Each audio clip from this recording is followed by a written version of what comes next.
Panorama group, जो सोचता है वो करता है। नमस्कार, आप देख रहे हैं भारत लाइव और यह है हमारा स्पेशल कार्यक्रम नहले पे दहला। लालू के सिंगापुर से आने के बाद बिहार की राजनीति में काफी उथल पुथल हो गई है। सीएम और तेजस्वी की मुलाकात होती है और इसके बाद तेजस्वी यादव दिल्ली रवाना हो जाते हैं। दिल्ली रवाना होने के साथ साथ जेपी नड्डा दिल्ली से यहाँ आते हैं।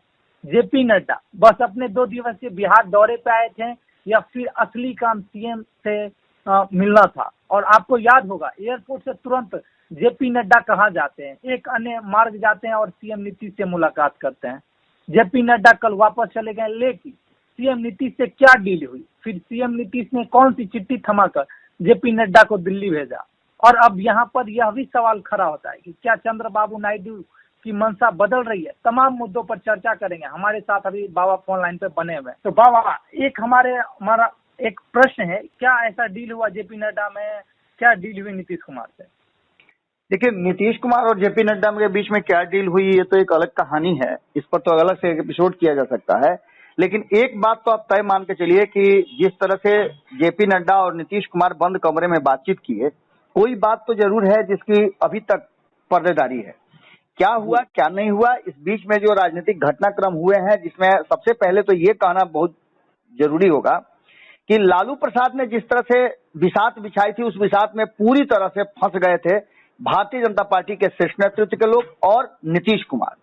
आपने देखा होगा कि लालू प्रसाद सिंगापुर से दिल्ली लौटे, दिल्ली से पटना लौटे और पटना लौटने से पहले ही उन्होंने जिस तरह की बिसात बिछाई थी, जिस तरह का उन्होंने एक्शन रिएक्शन शुरू कर दिया था, उससे साफ लग रहा था कि कुछ बड़ा होने वाला है। अब क्या बड़ा होने वाला है, उसके पीछे की कहानी क्या थी, ये तो अभी तक सिर्फ और सिर्फ कयासों के बाजार में है। हालांकि इस पर कई तरह के बयान भी आ गए हैं, लेकिन उन बयानों पर भरोसा नहीं किया जा सकता है, क्योंकि सियासी दल के लोग अंतिम समय तक कोई भी बयान को ऑथेंटिक नहीं करते हैं या फिर उस पर मुहर नहीं लगाते हैं जब तक कि वो एक्शन नहीं हो जाता है। तो निश्चित रूप से हम कयासों के बाजार में ही अभी तक घूम रहे हैं, भटक रहे हैं। लेकिन कहीं ना कहीं लालू प्रसाद के बिछाए जाल में जिस तरह से नीतीश कुमार और तेजस्वी यादव की मुलाकात के बाद बिहार और देश की राजनीति गर्माती है, वो इस कहानी की तरफ इशारा कर रही है कि कुछ तो बात है। नीतीश कुमार तीसरी बार ये क्यों कहने के लिए मजबूर होते हैं कि इधर उधर कहीं नहीं जाएंगे और यही रहेंगे, और ये भी सार्वजनिक मंच पर, इसकी बात हम कई बार से कह रहे हैं। सबसे बड़ी बात है कि जेपी नड्डा और जो नीतीश कुमार के बीच में बातचीत हुई है, उसके आधार पर 2 ही बातें हो सकती हैं। पहली तो ये कि जिस तरह से तेजस्वी और नीतीश का एक्शन हुआ, उस पर बिहार की राजनीति गरमाई। इससे पहले चिराग पासवान वाला मैटर सामने आया था कि उनके 3 सांसद जो है वो संपर्क में भाजपा के हैं। इसके बाद चिराग पासवान जाकर के मिलते हैं अमित शाह से। इन सारी बातों, जेपी नड्डा से उनकी मुलाकात होती है और ये सारी चीजें कहीं ना कहीं बिहार की राजनीति से शुरू होती है। इसका मतलब है कि कुछ तो बात जरूर थी, इसमें कोई दो राय नहीं है। उधर से भी आवाज आ रही थी, आपने देखा होगा कि राष्ट्रीय जनता दल कह रही थी कि भाजपा की ये पुरानी आदत है कि अपने साथियों को परेशान कर लेती है, अपने साथियों को पूरी तरह से मजबूत नहीं रहने देती है, उन्हें कमजोर करने का हर प्रयास करती है, उनके सांसदों विधायकों को मिला लेती है। ये सब बातें कहीं गलत नहीं है, अब तक जो रिकॉर्ड रहा है उसमें ये होता रहा है। और नाराज लोगों का एक बड़ा टुकड़ी जो है वो नरेंद्र मोदी के सरकार को बचाने के लिए समर्थन दे रहा है। तो ऐसी स्थिति में चर्चाएं तो होंगी। एक तरफ नीतीश कुमार और जेपी नड्डा के बीच में हमने कल भी बताया था कि कई ऐसे डिमांड थे, कई ऐसी बातें थी जिस पर नीतीश कुमार चाहते थे कि भाजपा एक्ट करे और कई ऐसी बातें थी जिस पर भाजपा एक्ट नहीं करे। अभी अभी आपने सुना होगा कि यह चर्चा खूब जम करके उठ रही है कि जो मांग है वो एनडीए गठबंधन के अन्य घटक दल की तरफ से भी उठ रहा है कि एक कोऑर्डिनेशन कमेटी बने। कल ही मैं देख रहा था, जनता दल यूनाइटेड के एक बड़े नेता हैं, उन्होंने एक निजी चैनल से बातचीत के दौरान कहा कि कोऑर्डिनेशन कमेटी बने, एक नए सिरे से जो है वो एनडीए गठबंधन है उसका सृजन किया जाए, कॉमन मिनिमम प्रोग्राम बने, उसका एक संयोजक बनाया जाए जिसके तहत सारा काम हो और इस तरह की जो बयान है वो नहीं आए। नीतीश कुमार ने भी इन्हीं बातों का जिक्र करते हुए कहा है कि बयानों में जिस तरह की बातें आ रही हैं उसको सिरे से खारिज करना चाहिए और किसी भी मुद्दे पर एनडीए घटक दलों को साथ में बैठ करके बात करनी चाहिए। दूसरी तरफ नीतीश कुमार ने उन सभी मुद्दों को ठंडे बस्ते में डालने की बात कही जिनको लेकर के कहीं ना कहीं एक खास वर्ग या अन्य वर्ग नाराज हो रहे हैं। उन सारी बातों को किनारा करने की बात की, जिसमें वक्फ बोर्ड भी था, जिसको लेकर के मुसलमान नाराज ना हो, क्योंकि एक तरफ जहां आपको पता है कि एमओआई समीकरण तो है ही आरजेडी का, दूसरी तरफ प्रशांत किशोर भी जबरदस्त ढंग से कहीं ना कहीं तैयारी कर रहे हैं। इन सभी बातों को लेकर के दूसरी तरफ जो कोटा के विदिन कोटा था, कोटा के भीतर कोटा, उस आरक्षण नियम को और उस नियम को भी विरोध का सामना करना पड़ा, उसको लेकर के भी कहना है कि उसको भी ठंडे बस्ते में डालिए। इसके अलावा और भी एनआरसी से लेकर के और भी कई मुद्दे हैं जिसको ठंडे बस्ते में डालने की बात की जा रही है। दूसरी तरफ आपको बता दें कि जिस तरह से बिहार में लगातार आपने देखा होगा कि सौगात मिल रही है। अब 2 दिन जेपी नड्डा बिहार में आए, कई सौगात दिए, तो निश्चित रूप से ये सौगात अन्य राज्यों को भी तो दिखाई दे रहा होगा। तो उन राज्यों में एक चंद्रबाबू नायडू भी हैं, हो सकता है कि चंद्रबाबू नायडू को भी ये सब चीज अच्छा नहीं लगे, और इन सब चीजों को लेकर के चंद्रबाबू नायडू तो लगातार अब दिल्ली में डेरा डाले हुए थे, तो वो भी कोई एक्ट रिएक्ट कर सकते हैं। खबरें तो आ रही हैं कि चंद्रबाबू नायडू से इंटरनली बातचीत शुरू हो चुकी है इंडिया गठबंधन के नेताओं से।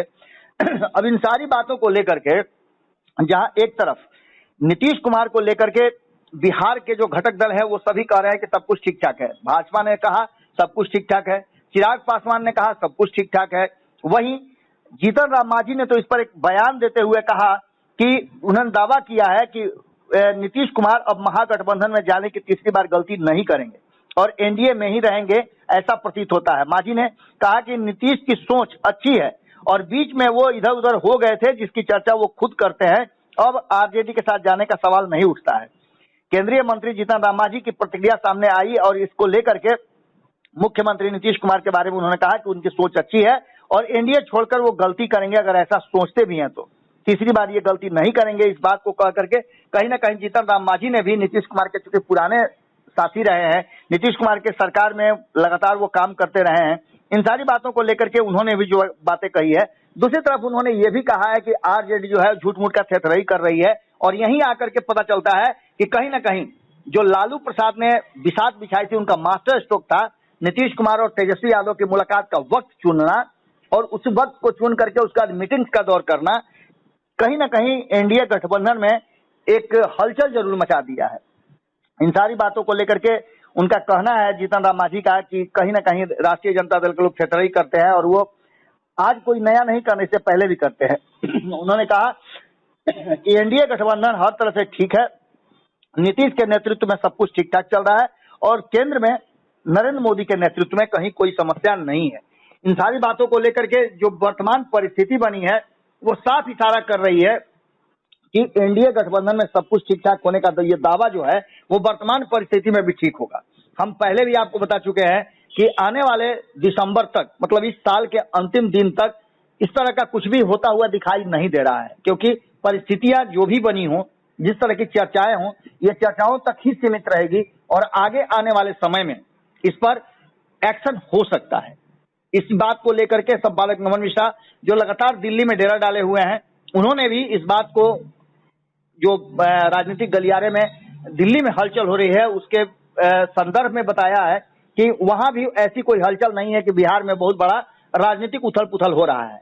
अब ऐसी बातें, चूंकि 2 राज्यों में चुनाव होने हैं और वहां भारतीय जनता पार्टी की ताकत क्या होती है, किस तरह से प्रदर्शन होता है, इसके अलावा 2 राज्यों में चुनाव है, इसको भी मद्देनजर रखते हुए जो इंडिया गठबंधन के लोग हैं वो भी वेट एंड वॉच की स्थिति में है और एनडीए गठबंधन में जो घटक दल हैं नरेंद्र मोदी का प्रधानमंत्री के रूप में जो समर्थन कर रहे हैं वो भी इंतजार कर रहे हैं कि आखिर परिणाम होता क्या है। हालांकि एक बात तो आपको पता है कि जब बहुमत नहीं है भारतीय जनता पार्टी का अपने दम पर, तो निश्चित रूप से भारतीय जनता पार्टी की मुश्किलें तो जरूर है। अब ऐसी स्थिति में भारतीय जनता पार्टी और भारतीय जनता पार्टी का शीर्ष नेतृत्व जिसमें जेपी नड्डा, अमित शाह, नरेंद्र मोदी और राजनाथ सिंह हैं, ये लोग कैसे इन चीजों को समेट करके रखते हैं, क्योंकि आरएसएस ने भी एक अंतिम अल्टीमेटम दे दिया है कि सब कुछ ठीक ठाक रहा तभी नरेंद्र मोदी कंटिन्यू करेंगे, नहीं तो नरेंद्र मोदी की कुर्सी पर खतरा जरूर है। एक तरफ जहां एनडीए के घटक दल अगर समर्थन लेते हैं तो खतरा हो जाएगा, तो दूसरी तरफ आरएसएस भी चाहता है कि नरेंद्र मोदी का एक जो शानदार रिटायरमेंट हो वो हो, उनकी बदनामी ना हो और ना सरकार गिरे। इन सारी परिस्थितियों को लेकर के अब देखना दिलचस्प होगा कि आगे होता क्या है। लेकिन एक बात तो तय है कि नीतीश और जेपी नड्डा में जो भी डील हुई है उस डील का जो मेन थीम है वो नरेंद्र मोदी और अमित शाह के सामने जेपी नड्डा ने दिल्ली में रखने का प्लान बनाया है। उसके बाद आगे क्या होता है, अगर ऐसा सब कुछ ठीक ठाक रहता है तो निश्चित रूप से जो पैंतरा बदलने की बात नायडू की कही जा रही है और संपर्क की बात की जा रही है, वो भी कहीं ना कहीं वर्तमान स्थिति में तो डाइल्यूट हो सकता है और एनडीए को कोई दिक्कत नहीं हो सकती है। लेकिन लालू प्रसाद का बिछाया हुआ जो विषाद था वो कहीं ना कहीं उनका मास्टर स्ट्रोक था, वो काम जरूर कर गया है और एनडीए के भीतर हलचल पहली बार 4 महीने की सरकार, 4 महीने भी नहीं हुए, 4 महीने की सरकार में मचा है। इसका मतलब है कि लालू प्रसाद को पता है कि कौन सा तार छेड़ने पर आवाज जोर से होगा। चलिए देखिए, जेपी नड्डा वापस दिल्ली चले गए हैं नीतीश की चिट्ठी को लेकर। अब मोदी और अमित शाह इस पर विचार करें, क्या होगा बिहार की राजनीति में, इस पर हमारी नजर रहेगी। फिलहाल नहले पर दहला में इतना ही। बने रहिए अपने चैनल के साथ, अपनी राय रखिए। तब तक के लिए धन्यवाद। पनोरमा ग्रुप, जो सोचता है वो करता है। अगर ये वीडियो पसंद आई और वह बिहार के राजनीति और बिहारियत से सरोकार रखेनी तो सब्सक्राइब बटन दबा के चैनल के सब्सक्राइब कर ली। ओजे एगो घंटी बा, ओकरा बटन दबा देला से कुल सटीक और मारक खबर रुआ मुफ्त में मिल जाई। अगर रुआ पत्रकारिता के हमनी के नया प्रयोग में सहयोग कर चाहतानी तो ज्वाइन बटन दबा दी। पेटीएम नंबर नोट कर ली 9386816700। धन्यवाद।